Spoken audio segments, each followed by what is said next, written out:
Diya mo concentrate ron sa atong pamusti ha. Pero pwede gyapon na mo ending atong guide.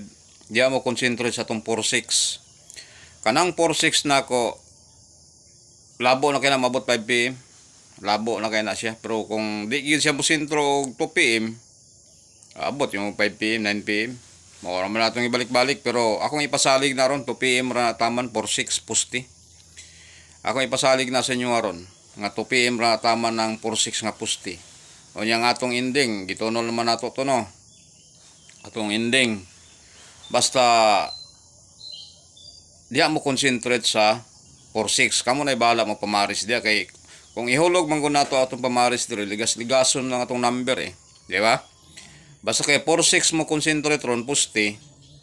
Kamo na ibahala mo pamaris diya. Pamaris na to. Testing og kwan, basig mag-uban 9 to 5.